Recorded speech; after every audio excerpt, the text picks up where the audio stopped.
Meet Victor Lake, an artist and designer from Chester, New Jersey. Victor creates unique clothing designs, but it wasn't exactly where he started. His journey began years ago with small artworks for YouTube content creators and other social media influencers. His animations, banners, and thumbnails provided a regular income for Victor beginning at the age of 13. His work today has little resemblance to his early efforts. Victor has spent the last 6 years building his company, Smouth Brand, from the ground up. He sources all the clothing himself, makes all the designs, and currently reinvests all profits back into the business. Growth is the key to success, and Victor's growth has led to the need for a new studio workspace. Let's learn more about this artist's fascinating evolution.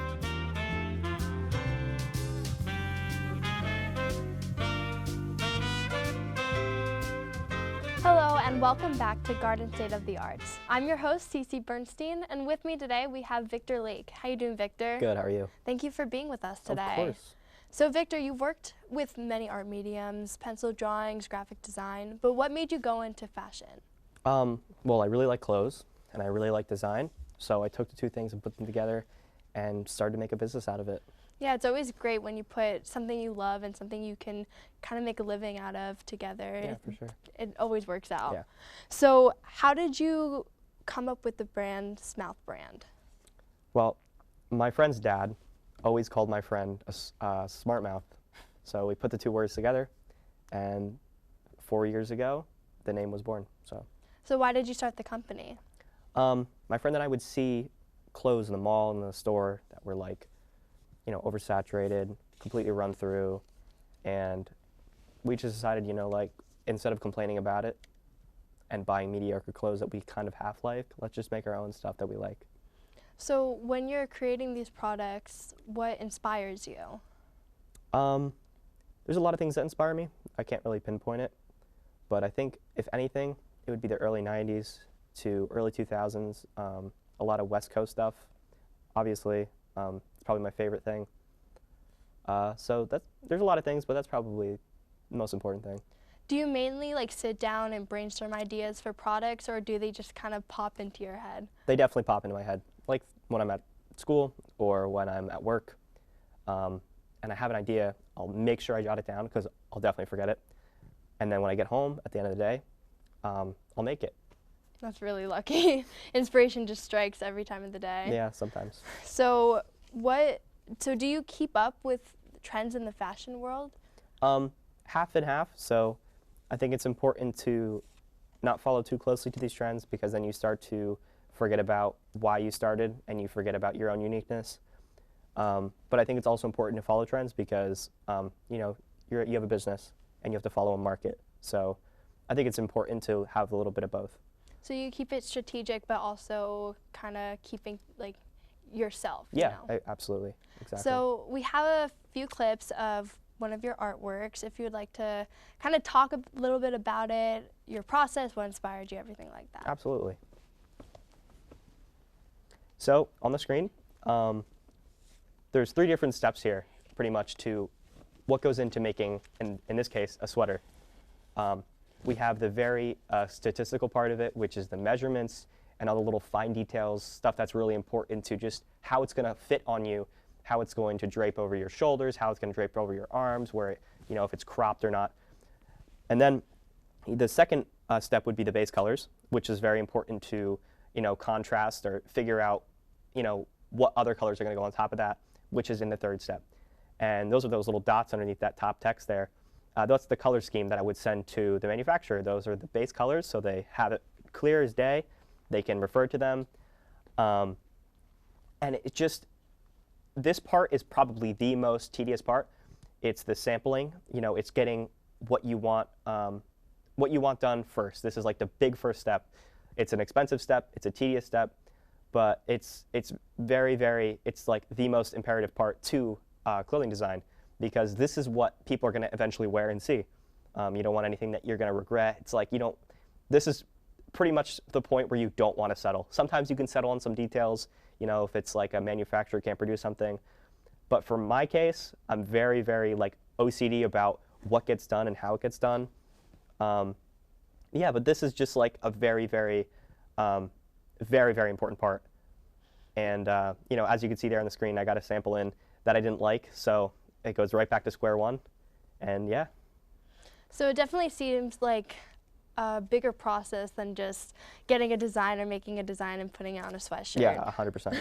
So do you normally use Photoshop or do you use any other software? Photoshop's the biggest one because you can do a lot in Photoshop, but also Illustrator is really cool to use too.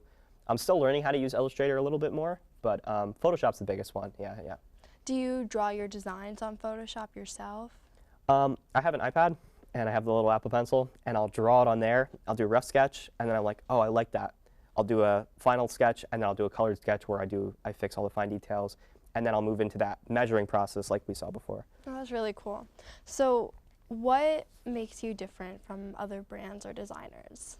I would say, if anything, probably my keenness and this, not to sound pretentious, but my ability to try to keep it as not corporate as possible. I try to keep it very home style almost, like very comfortable clothing, not like visually comfortable, not like sellout type stuff. So.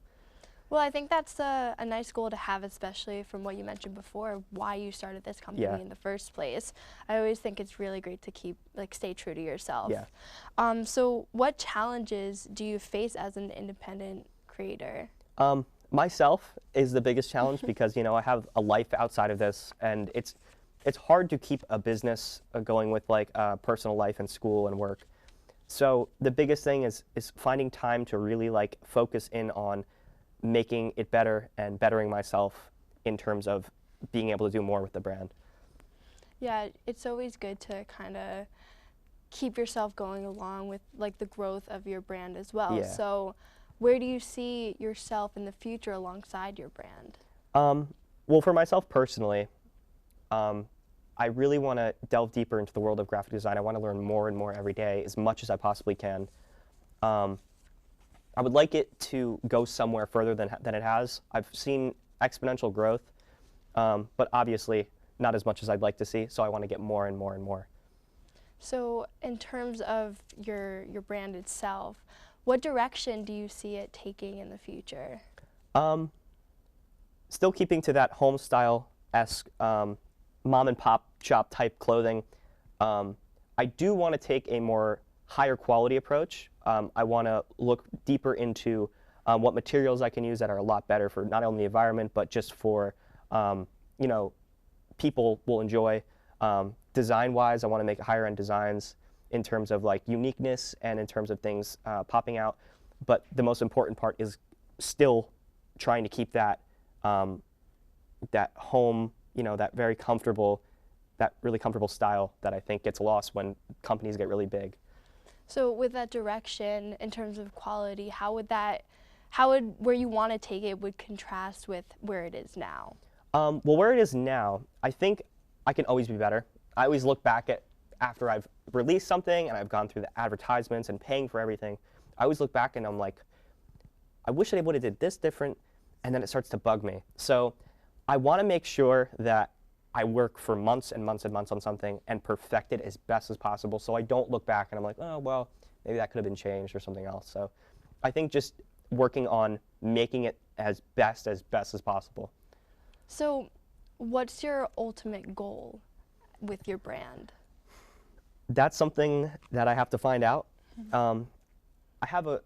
Obviously I'd like it to grow, but that's kind of a boring answer. I think a not very thought-terminating answer would be having me live off of it. I mean, that would be cool, but I'm not going to, you know, drop everything to pursue that, like, you know, dive deep into that. I would rather just see where it takes me now, and maybe, who knows, maybe 10 years from now, 5 years from now, I won't want to do it, but we'll never know. So in the future, do you see yourself kind of having this as a full-time job? I would love to. Yeah, I definitely can see it. But it's the question is to what extent, and that I don't know. Well, it was great talking to you. I think you have a great goal, wonderful brand. Your artwork is beautiful and so creative. Thank you for being with us today. Absolutely, for sure. And thank you for tuning in to Garden State of the Arts. We'll see you next time.